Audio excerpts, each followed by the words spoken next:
Welcome back to the Scottish Indie Music Podcast with Gareth, Perrie and Finlay Macdonald. In episode 7, we discussed the recent docuseries Get Back, which gave a new fly-on-the-wall take on the Beatles Let It Be sessions.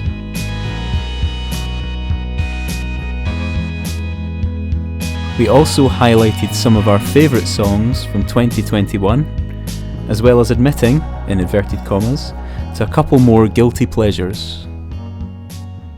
I think we should give ourselves a wee pat on the back for still being here, because I've noticed that loads of podcasts that I listened to throughout lockdown have just completely stopped. And it seems like it has been a phenomenon of lockdown, people doing podcasts. We're still here, Gareth. We're doing another one. Probably towards the end of 2021, the TV event of the year, as far as music goes anyway, the Get Back documentary about the Let It Be sessions for the Beatles. Absolutely. And maybe perhaps in a bit more depth than anybody's seen before, and debunking certain myths. Oh, yeah. I think it's been an eye-opener for everybody that's seen it, I can't think of anybody that would be not kind of shocked almost when they see it. I think even Paul McCartney was slightly shocked. Yeah. Surprised, not shocked. It's a beautiful thing. It's a wonderful experience. I absolutely loved it. I'm sure you did as well. I think just being in the room with them for that length of time, periods of like half an hour where you're just in their process. Absolutely. You're just in there with them. You're completely absorbed. Obviously, if you've not seen it, there's going to be spoilers here, but go and watch it. It'll be 8 hours well spent. I wonder, actually, I was going to ask you if there's just anything that comes to mind, because there's a couple of things that sort of struck me about it as very surprising and like amazing and quite reassuring at times, knowing that the biggest band that's ever been, quite a familiar process and troubles and everything like that in terms of getting to where they want to. Yeah, exactly. I think you've hit upon something which I've been talking to about with other friends as well, musical friends. One of the big moments, and I'm sure you probably were going to mention this, but where McCartney is writing Get Back, everybody I know was just absolutely mesmerised and blown away by that, because he's just sitting there and it's like he's in a trance and he's just sitting grooving on this riff and then coming up with a melody. He's hammering it out on his bass and you can hear the melody taking shape. He's got some words. He's not bothered whether they're the final words or not or anything. He's just, words are coming out, noises are coming out. And we all know what it turned out like. And then when you watch the whole thing, you see it, you hear it take shape over a period of time. And yes, that what you just said there about the reassuring aspect, because you think, oh, this is the Beatles, and this something can sound so rudimentary and incomplete and not very good even, and you're talking about classic records, and it makes you go, God, there's hope for us, isn't there? If you just work at it, you just work away. That's what you do. You work, and the Beatles just demonstrate that. It's not some kind of magic formula that pops out the sky. Even though it sort of came out of thin air very quickly, it was still the track they really struggled with over the next couple of weeks. Yeah. Get it to where they really wanted it to be. And it sort of took Billy Preston coming in to really take it to the level they wanted it at. And probably the same with some of the other tracks as well. But I've seen a few people, I don't know, maybe criticising Paul of the whole kind of Paul and George argument about it. He was obviously getting frustrated. John Lennon's coming in late every day. They've got a 3-week deadline to do this album and live show. Yeah. At the time, they had a TV appearance lined up. He actually just used that time as best he could, ended up writing their next single or starting the seeds of their next single in the process. But then after the argument, he also led by example by coming in the next day with about 3 or 4 new ideas, which either went on to be in Let It Be or on Abbey Road. So I feel like every band I've been in sort of a little bit like that, where there's usually one person driving it forward, there's maybe at times where some of the others aren't as, what's the word? They're maybe not, they don't graft as much as some of the others, but they sort of, that dynamic, they all sort of work well together. Mm-hmm. And they quite freely talk about, oh yeah, well, you used to be the boss, and then I've been the boss for 2 years, and and they're all quite kind of accepting him. Since Mr. Epstein died, we're talking about Mr. Epstein. Mr. Epstein would ask us to, I'm sorry for the accent, but it would ask us to put on suits, and we just did it, and like there's nobody been like that since then. And then Paul's been saying, oh, I've been trying to do that, and he clearly tried to step into those shoes, didn't he, just to try and keep the thing going. And he managed it, because they made, well, at least 3 fantastic albums in that period. I mean, the best stuff possibly they've ever written. On the kind of flip side of that, the other thing that sort of struck me was John Lennon's total insecurity of every idea he pretty much had. He always felt that other people were better than him or them, like other bands were better than, like he was talking about the Rolling Stones and how great their albums are, and he was almost talking as if the Beatles were this kind of level down from all these other bands. He's always referring to other things, isn't he? To make it okay, Paul seems much more happy just to come up with something absolutely from his sort of core, from his heart, and be confident that this is good, type of thing. There was a funny moment in as well with John where he's obviously editing his lyrics a lot. There's a point where he just decides on a whim that he's swapping the word, I think it must have been Dig a Pony, swapping skylight for roadhog. It's just like, where does that come from? So you think, oh, that's better than that. Yeah, I know. He was heavily into surrealism, wasn't he, around that time, and he kind of loved Monty Python and things like that. And he goes on some monologues. There's some really interesting monologues, and he was also out of his mind on drugs, wasn't he? I mean, it's fairly well known he was into heroin at that point. And then there's some times when he comes in towards the end where he's just out his face. He's obviously functional. He's completely functional. He's still razor sharp, but some of these kind of like monologues he does in front of the camera, you're going, whoa. Where's that come from? And it's interesting. It's really good. I find it fascinating. He said about the monologues, he said nothing in the whole first episode, like near on nothing. And then the second one, you couldn't get him to shut up. It's just like talking nonsense constantly, but it's very, very funny to listen to. I thought John came across as a nicer person than I thought he would have been. That's something that I find quite interesting. I've always thought of John as this sort of acerbic, and he's, they're categorized. The personalities are sort of made into the thing of legend, so everybody starts to kind of gather around the idea that Paul's is sort of friendly, thumbs aloft, easy going, happy-go-lucky, and then John's the acerbic cynic and all that. But when you watch it, you realise neither of them are either of these things, really. There's a lot more to them. And John seems a lot nicer than I thought he was, He's got a vulnerable side, he's he's basically quite nice, I was surprised at that. There was a big memo, a lot more sarcastic and things like that. He wasn't really, just seeing that, and it's all these myths are blown away. All these arguments that were played up, but it's nothing that 4 pals wouldn't have. Exactly. Spending that much time together. It wasn't as if it was like really dramatic or anything. It was just minor disagreements.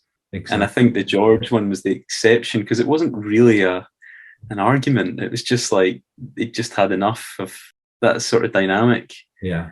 He felt his voice wasn't getting heard. He wasn't getting his songs heard. And, I suppose we all knew he had so many songs that came out on All Things Must Pass that he clearly had loads that he would have had in the Beatles if he had the chance. He wasn't really getting the chance, and that may be part of his frustration, right? Especially at that time, all these songs were amazing at that time as well. Oh, I mean, what they wanted them up with? I mean, his songs on Abbey Road are some of the most covered songs in the entire world, aren't they? I think Here Comes the Sun, if on the streaming services, is the most listened to Beatles song. I think you're right, actually. Yeah, I noticed that recently when I looked on it. Yeah, and I liked as well how they just sort of fell into kind of classic rock and roll songs, but also some of their old songs as well. Like they just start playing Help or Love Me Do, even if it was in a slightly silly way. It was amazing how they fell into anything. Yeah. Just great musicians. Just grab out something from a couple of years ago and it's like Help or something, or yeah. I think I came out of it liking probably everybody that appeared in it more than I did before. Mm-hmm. All of them, yeah, I agree. Yeah. The one thing that they touched on in it was when Alan Klein started to appear, who was looking to manage them, and obviously that's kind of where the real problems began, but it never really got as far as that. No. And I was hoping there might be some footage there about it where we learned a bit more about that side of things, but it just didn't get there with the time frame. So you could see how taken John was with him. Mm-hmm. And again, it's part of that insecurity, that when he meets this really strong, willful character, he's like, wow, this guy's great, he's like, what do they call it? Like a spin-off documentary waiting to be made about that in great detail. I'd love to know where those two girls are that were just there constantly are now. Yeah. And like what they think about it, and what the policemen and things like that, what happened to them, Yeah. But yeah, you see that sergeant coming up to the door and the way he talks, it's like that really feels like a kind of almost like wartime or something. That it's almost like when people say like Americans would say you speak with a British accent. Yeah, that is the accent they've got in their head. Oh yeah, exactly. Yeah, he's the sergeant comes up. Evening, all. It was totally Dixon had not been, wasn't it? That was yeah. And he's quite assertive, but he's not impolite with it as well. Oh yeah, very it's sort of like following protocol and all that kind of thing. Thank you very much. I don't know what to do. I don't think we have to apologise for accents after the Beatles' Scottish accent. Very, very good point. Yeah, we don't want to spoil it too much for people as well. I would say to anybody, because I have had some people asking, on social media, should I sign up to Disney to get it and stuff? Absolutely, yes, 100%. Yeah. Well, everything you know about the Beatles is from somebody else's perspective and opinion. This is them, and that's the thing that's really special about it. Fantastic, and it's 8 hours long, and you're not bored for one little minute. I mean, unless you really don't like the Beatles, I can't imagine how you would be completely absorbed, as we obviously were. But we've got some guilty pleasures coming up, haven't we? We wanted to maybe talk about some new music, maybe from the last year or so. I can actually tie my guilty pleasures and one of my songs from 2021. It must have been about April or May or something. It was when we were coming out of the big lockdown at the start of 2021. And I don't think it was in Scotland, but England had set this date of 21st of June to be the day that everything opened up, like no restrictions. That's right, yeah. It didn't quite go that way. And I think it wasn't far behind Dre enough. It was about a month or so later. I can't remember if I'd mentioned them before, but I've always had this thing for the streets. And I don't know if it's because of the age I am, but there was a couple of things that I found quite exciting when I was a teenager. But then after a couple of albums that didn't interest me, and none of their new stuff was really that good. But then they had this song called Who's Got the Bag? And it was all about this, everything opening up, and it was going to be like the best party ever. And it had this lyric 21st of June in it as well. I suppose there were slightly nostalgic lyrics in it, but in their style. So it was almost like going out in the noughties again. That's sort of when you're 18 and you're going out for the first time. It was almost like they were trying to recapture that again. Right, yeah. But they had to edit it on the 21st of June and add another line in to the song because it never actually went ahead. I actually named my studio after this song because there's a line in it that's been in the lab too long, man. So I called my studio The Lab because I thought it was a really cool name for a studio. It's a great name. Well, one of my favourite bands is called Stereo Lab, and that's based on the same concept, isn't it? It's the lab, you know, that you're creating music in. So you need to have the white coat with the big pens. It came out as my most listened to song of the last year, and it's like, do you know when you get those songs where it's like you've never listened to anything like that, and everybody I've showed it to hates it? Who's Got the Bag by the Streets? Yeah, I'll be checking it out. Obviously, we can't really play music on the show, can we? Because we've tried it before and we ran into copyright problems, and it's just a big hassle, really, isn't it? Yeah. By the time it's drifted out of people's feeds, the copyright issue has been resolved, but nobody's listening to it anymore. I think it's actually quite good just talking about music, because you have to find ways to describe it, and then that actually, I think, makes people interested in going and listening to it themselves, if you can manage to describe it. So it's very loop based, which is what I've been doing a lot as well. So maybe that was part of the appeal. He's not changed his style much. It's still very kind of laddie. Yeah. I think you've been doing a bit of that with loops, though, haven't you? With Workspace, you've been using quite a lot of samples and things. I tend to make my own samples. I don't think I've really used anything from outside. That's quite a fun thing to do, and yeah, it's very much loops, but I tend to make them myself. Yeah, because I was going to ask you actually where you kind of source them, but you just make them yourself. Either the occasional little sample pack thing I've picked up off a free internet thing or something, but not much. It's usually just to add a bit of something else to it. I made a couple of those libraries one time for a friend. He sort of gives you a guideline of how to make them. You don't put much thought into it.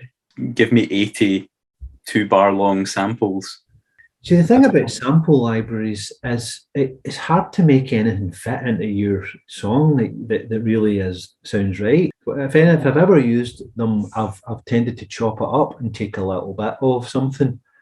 I have used the odd thing. There is the odd thing that I have used, but it's not really the sound I'm going for. It's hard to find the right thing. Whenever I've used them, at times when just one of those days where nothing's happening, it's short of ideas. Yeah, and then you bring something like that, and it maybe gets something going. Sometimes you keep it in, sometimes you ditch it, but it's almost like a good way of getting something started. It's definitely a good starting point, and I have done that. And you can end up having something really good come out of it as well.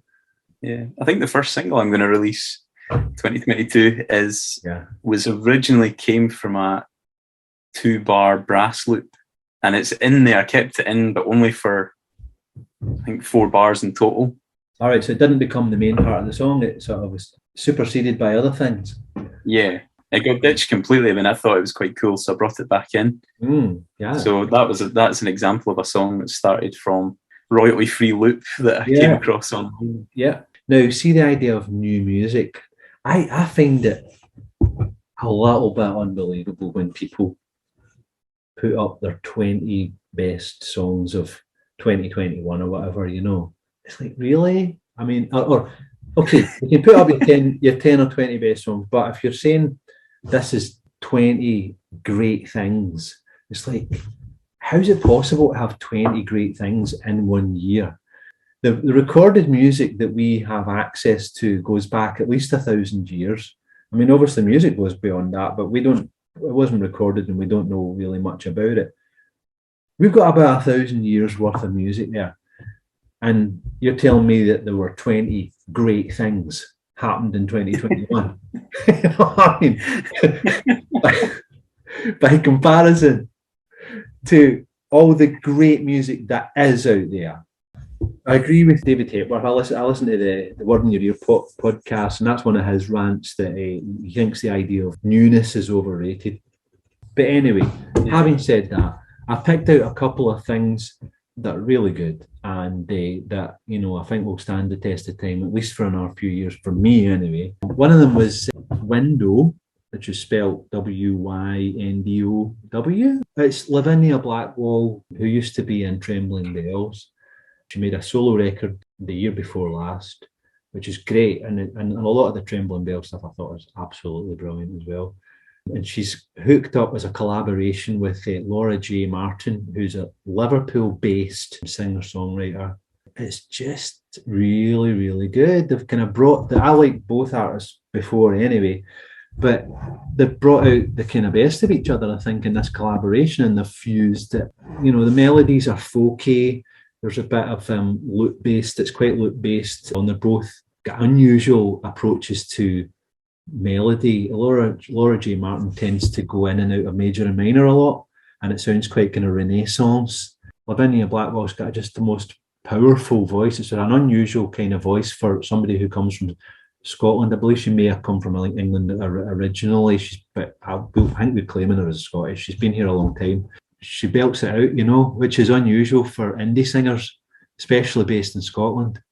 And she's great at it, you know. With the pair of them together, I've just made this great album. So that's Window. And then the other one was Andrew Wasilek. Have you come across him? I'm not going to try and spell his name. It's got a Y in it. Both, interestingly, start with W-Y. But Andrew Wasilek, he's made a good few albums now, and he came out one this year. And I think you would like it. It's loop-based. It's quite kind of, a lot of it is very atmospheric. But it's not all loop-based. He uses chord progressions that are really well thought out and remind me somewhat of the sort of Burt Bacharach or Ennio Morricone style of progression. He's not ripped them off. He's done something new with it. And it's great. But their two albums out there are both brilliant. The Andrew Wasilek album is called Themes for Buildings and Spaces. And the Window album is just called Window. So it's their eponymous debut. Really good records of the last 12 months or so, given that it's impossible to have 10 or so great records. And we're waiting on your other 18 great records. Yeah, well, I think it's impossible. See, just keeping things close to home, there's a couple of Scottish tunes that I've really enjoyed.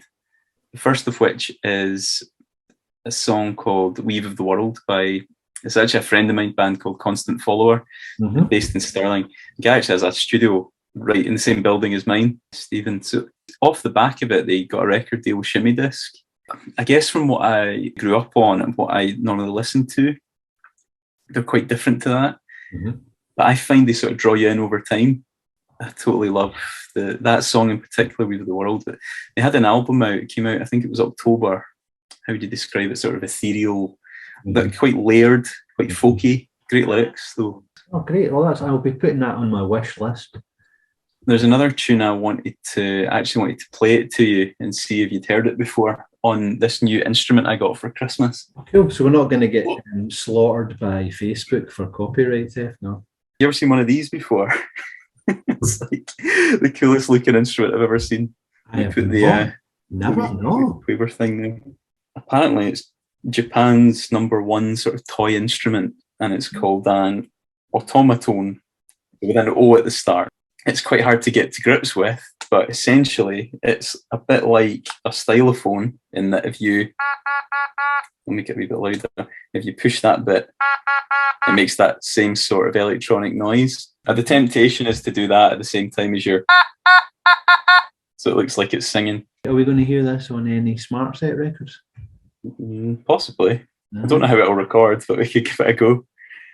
The good thing is because you're sliding it, you don't get that pencil noise like the stylophone has. Yeah, so it's like a continuous portamento type of effect. The other Scottish song I've really enjoyed this year, and I'll see if I can play it. I might get this wrong, but it goes.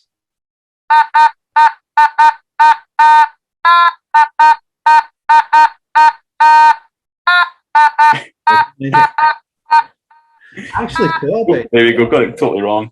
Oh, well, that's good. I mean, first one was good. It's nice that's recognisable enough as well. That made me think of that when I heard that sound, that very raw synth sound, and the original sound. Because for listeners who don't know what we're talking about, Gareth has just played the first few bars of one of my records, Workspace Weekend, but the original sound on that was my daughter's voice. I just sampled something she was singing and just made it into. I don't know if it sounds like a voice or whatever, but it sounds kind of like that though. I can see how you thought that. When I first played it, that's what came to mind. It is one of the songs from the last year that I've enjoyed a lot, and it's been on repeat on my list. Wow, well, that's great. That's lovely to hear. Was not expecting that at all. That's surprising. Yeah. That's not a pre-planned plug or anything like that. It's a genuine appreciation of that song. Really like it. Well, that's lovely. So anyway, right, yeah, my guilty pleasure is, I'm just going to have to come right out and say this, and it's Dire Straits. I got into the album Love Over Gold by Dire Straits a couple of months ago. I just started listening to it because I always kind of like private investigations, and I listened to a podcast interview with the bass player who was the kind of mainstay in Dire Straits, other than Mark Knopfler. He's written a book about their sort of story and that. And Mark Knopfler's a very private kind of person, and he's very self-effacing, and he's not the kind of guy who would ever write a book about himself, apparently. So he's done this, and I just sort of kind of got into the story a bit and intrigued. But I remember actually really liking some of their songs, but they became so huge in the 80s. They were the biggest band in the world for Brothers in Arms and everything. That I was like so many indie kids in the 80s, just thought, whoa, they're like Satan incarnate or something. Remembering that I liked Private Investigations, I got into the album and I thought, you know, that's brilliant. I really enjoyed listening to that a lot a month or so ago. So there you go. That's my guilty pleasure, especially that album. The space on it, even his guitar playing is just brilliant. It's beautiful, and he's a great lyricist as well. He's a great storyteller. Just got a really natural way about him. It's funny because Dire Straits have come up a couple of times very recently for me as well. I only really know the big hits, things. I don't really know too much about them, but yeah, we had a funny moment the other day where, you know how you can sort of send or cast via Bluetooth from a device to like a telly. Girlfriend's dad had obviously made a mistake, and we could just hear what he was listening to. It sort of cut out the audio from the telly, and it was coming through. So what you really like it was coming through on your telly. It was that big sort of money for nothing intro, and then kicking in with the guitar, and he had no idea that we were listening to everything he was. Did he have it up full bung, just loving every minute? Yeah. Brilliant. Punching it there as well. On my sort of journey through Dire Straits, I listened to that. I wanted to kind of see, what is this? Because it was the first, Brothers in Arms was the first album that really took off on CD. It was sort of made for CD. And also it was one of the first digital albums made as well, because I think Knopfler wanted to go really as pristine as possible. It sounds overproduced to me in terms of, it's not that it's got too much on it. They've always had a good sense of space, but it's the drums are so choked and compressed, and they've really overdone it in terms of trying to get the juice out of every. Clearly done for kind of FM radio or something. I don't know. They were just totally breaking America. They already had been big in America, but they were going over the top bigness, and they achieved it. You know, that's not my favourite album though. I think the earlier ones are a lot more sort of subtlety about them, and just some really beautiful tunes and long expositions of, you know, that will go on for 7 or 8 minutes and things like that. Really, really good. Yeah. Yeah. The other thing about Mark Knopfler that came up recently was that I think he's I think he's my mum's cousin, this chap, and I don't know if you've ever come across him. He's called Ted Christopher. No. He was the guy who did the Knocking on Heaven's Door after the Dunblane shooting. Ah, right. And it got to number 1, and it was with Mark Knopfler. Right, yes. I remember he played guitar on it and helped him put it together. Right, yeah. Mm-hmm. So Ted put up this really nice post about the time they'd spent in Abbey Road and about how great he was during the whole process. Mm-hmm. I think because he was involved in that, because I was brought up there, I've always had a really soft spot for him because of that. And it was nice to hear this story 25 years on from when they'd done that song together. Like, he never dealt with that sort of level of exposure. Being on top of the pops and all that kind of stuff. So it was like he kind of guided him through the whole process. Suddenly be working in that kind of world where it's just all big studios, and just even how to put out a song that can get to Christmas number 1 and sell that many copies, dealing with accountants and dealing with lawyers and all that kind of stuff. And of course, making sure the money's going to the right place, like to the charities and stuff like that. So, because Martin Knopfler had been through all that by that point. He'd been well and truly done all that, yeah. So I think he gave up a lot of his time, probably his money to kind of make that happen. So no, that's really cool. Well, you don't hear so much about him. I think he's probably more or less retired. He probably still does music, but he doesn't have to really do much. He would survive on the royalties from the 1980s happily, you know. Have we got a couple of questions or a question for each other? We should maybe keep some questions for next time, and so we don't leave it so long next time as well. If we feel that we've got more to say, we're maybe more likely to do it sooner rather than later. Another podcast. Nice one. Well, we'll see you hopefully in a month or two and not in 6 months.